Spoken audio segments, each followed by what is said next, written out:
Are you having fun with your book, Play the Drums?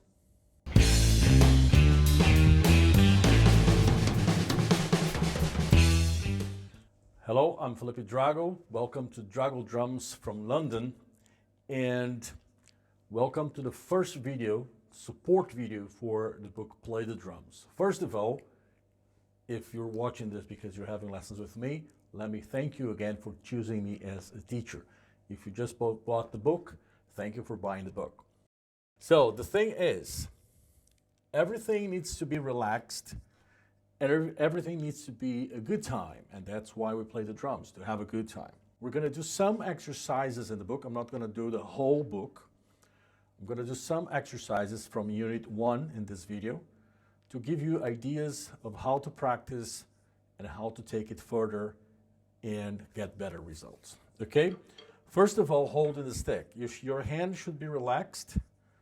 Don't hold it like that. Don't hold it like that. Hold it more like this. You know? Allow the stick to move in your hand. Use these two fingers here to put a little bit of pressure and hold the stick.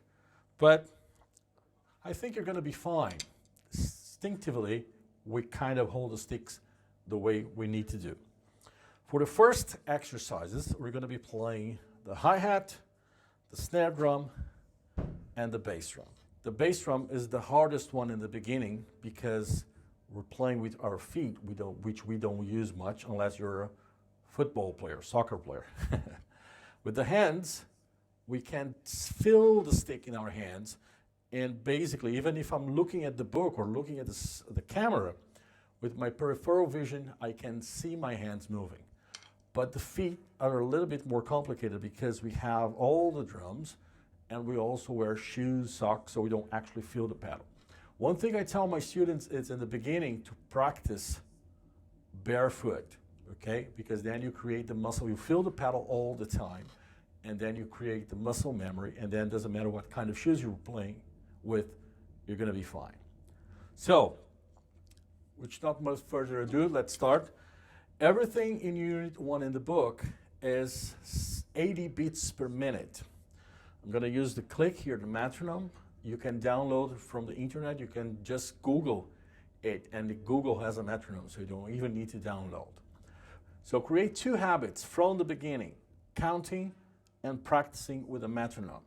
Because practicing with a metronome all the time is going to develop your timekeeping, and counting is going to develop your fifth coordination when you're going to play all the limbs and you can count and even sing if you decide to become a drummer, singer like Phil Collins, Roger Taylor, Don Henley, and many others, right? That will also help for singing in the future. But let's concentrate in Unit 1. So I'm going to put the metronome. You can find it on Google. You can download apps. There's no excuse for not having a click. So I'm going to put the metronome. I'm going to count. And then we're going to play exercise number 1 in Unit 1, page 8. 1, 2, 3, 4. 1, 2, 3, 4. 1, 2, 3, 4. 1, 2, 3, 4. 1, 2, 3, 4. Here just did 4 times. You do for a long time. Get used to the metronome. Now, exercise 2, we're going to add the snare on 3. 1, 2, 3, 4. 1, 2, 3, 4. 1, 2, 3, 4. 1, 2, 3, 4. 1, 2, 3, 4. Okay? Now, for the bass drum, exercise 3, we play the bass drum on 1. As I said before, be relaxed. Have your whole foot on the pedal, okay? And all you need to do is this motion with your foot. The other thing is, instead of thinking of using your toes to press the pedal, think of using the ball of your foot to press the pedal. It's much more powerful. So relaxed, your whole foot on the pedal. All you need to do is this motion. So exercise 3. 1, 2, 3, 4. 1, 2, 3, 4. 1, 2, 3, 4. 1, 2, 3, 4. 1, 2, 3, 4. And now, exercise 4, we're going to put everything together. The foot, the right hand, and the left hand. In the case, the bass drum, the snare drum, and the hi-hat. So here we go. 1, 2, 3, 4. 1, 2, 3, 4. 1, 2, 3, 4. 1, 2, 3, 4.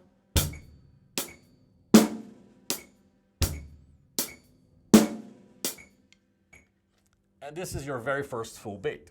I'm doing very quickly here because this is about just showing you how to get started, how to practice. Do as many times as necessary. As I said before, if it's 80 beats per minute, it's too fast.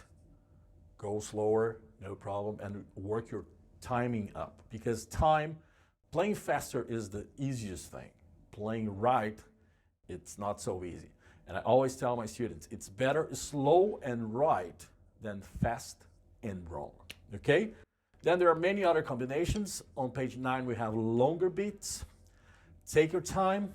And one little tip I'm gonna give for beat number 14 on page 9, because we're gonna use the ride cymbal and tom 1 for that beat. Go really slow. So even before you play with a click or anything, go really slow.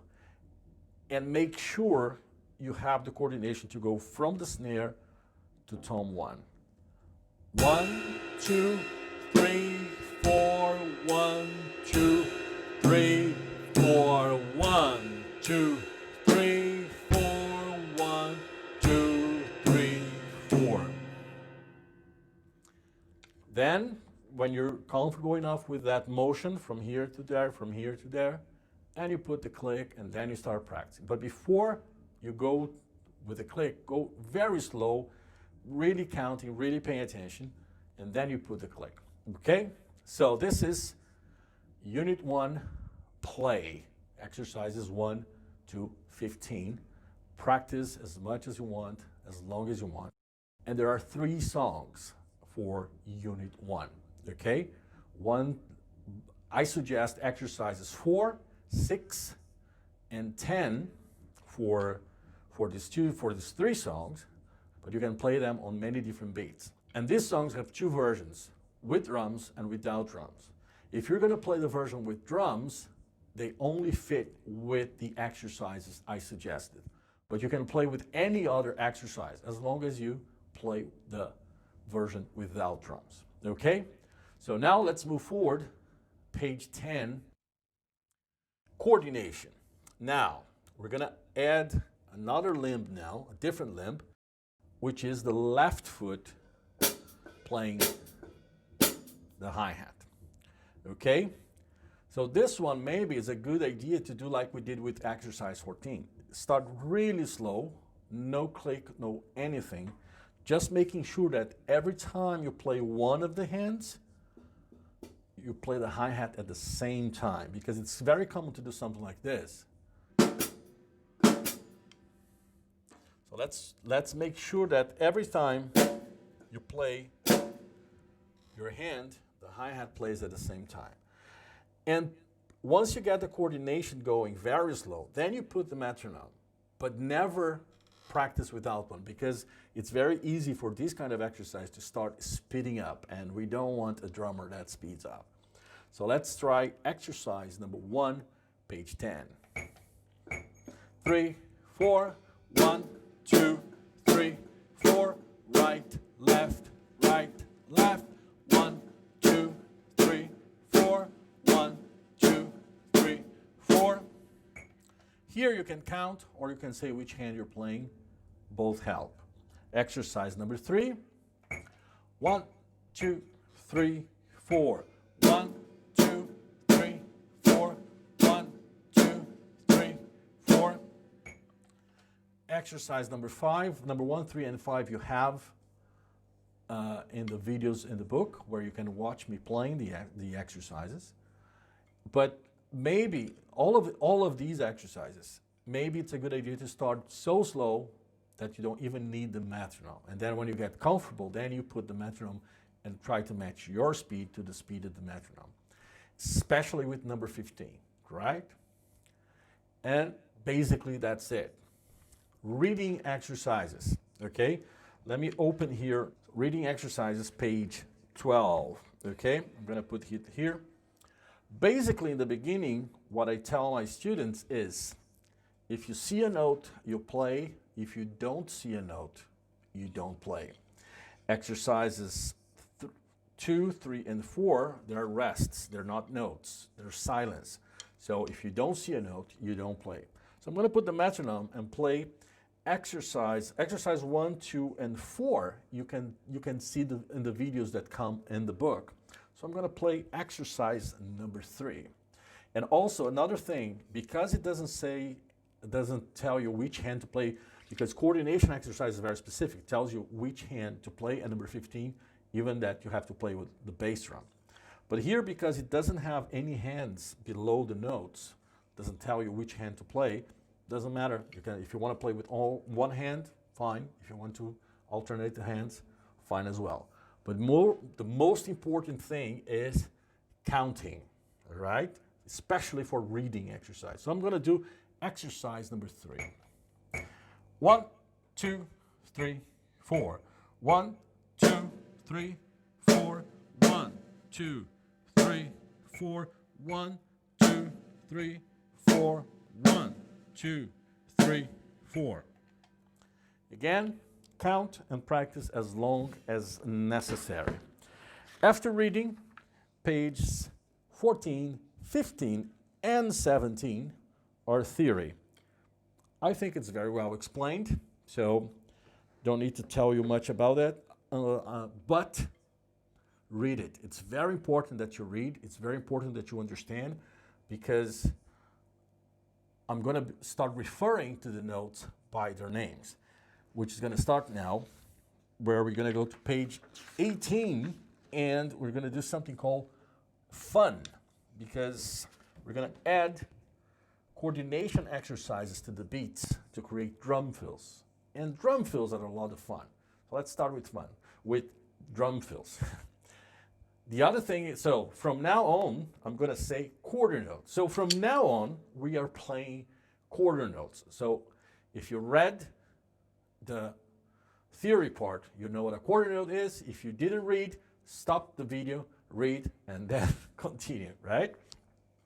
So exercise number 1 on page 18, it's in the video, in the disc that comes with the book, or if you got it through Hudson Music, you can click on the exercise and the video comes up on your screen.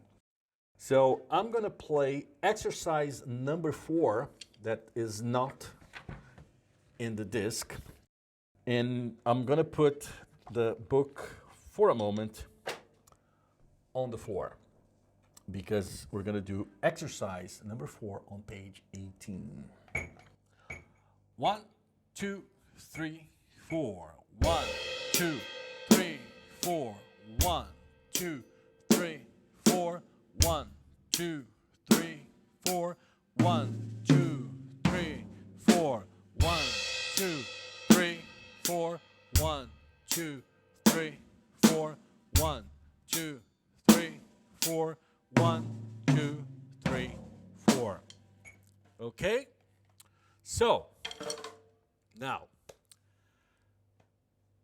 I'm crashing with the left hand because, as I said, I play open-handed. If you play cross-handed with your right hand on the hi-hat, which is fine too, actually it's the most usual way of playing, you're going to finish with your left hand on the snare, so you're going to crash with the right hand.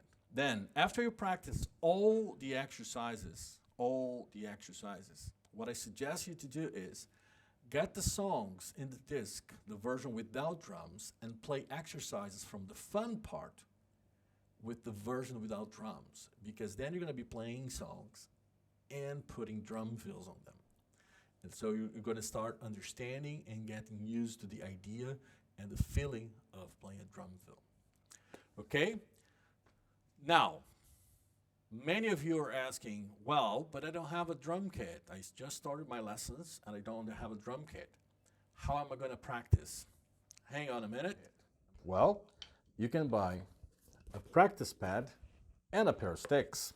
A practice pad and a pair of sticks is going to be used forever and ever, amen, as long as you have drum lessons and as long as you play drums, because there's a lot of that you can do on the practice pad. There's a lot that you're gonna do on the practice pad. For reading and coordination exercises, it's perfect. So for the first coordination exercise in Unit 1 on page 10, right, left, right, left, right, left. Okay, you can tap your foot on the floor, making the same motion as the hi-hat. 1, 2, 3, 4. You're gonna have the click, your foot goes with a click, and you're gonna use the hand combination that's necessary.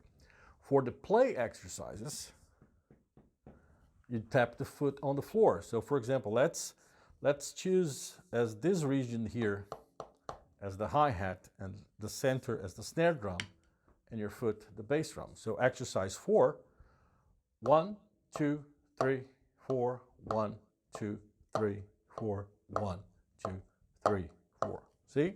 You can practice like that. So you can buy the practice pad, the sticks, and a stand to put your practice pad. And then somebody's gonna say, oh, it's a little bit too much, I don't want to spend that much. Okay, buy only the practice pad. And the reason why I have the chair here is, let's put the stand over there. Let's bring the chair. You can put the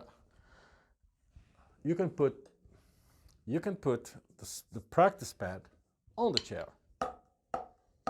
It's not ideal because it's a little bit too low, but it's better than not practicing at all. And if you don't want to spend on a practice pad, if you want to spend just on a pair of sticks, you can use the chair to practice. You can use even this as your hi-hat. 1, 2, 3, 4, 1, 2, 3, 4. Okay? So there's many ways you can practice even though you don't have a drum kit. And in the very beginning, you can practice on your legs. Right, left, 1, 2, 3, 4. It's up to you. The other thing is, I'm very sure that not far from your house, there's a rehearsal studio. And you can go there and rent by the hour and spend a whole hour there practicing. So, but my suggestion is, in between lessons, you practice at home on your own with the devices you have as much as you can. Every day, practice or at least 15 minutes a day, but practice every day at home. And then one day before the lesson, the day before the lesson, or on the same day of the lesson, earlier, you go to the rehearsal studio and spend a whole hour practicing there, okay? Easy. No reason why you shouldn't be practicing and having fun. So thank you very much. If you're gonna stay for the long haul, subscribe to the channel, press the bell, because then when the support video for Unit 2 comes along, you're gonna be notified and you can watch straight away. Okay? Thank you very much.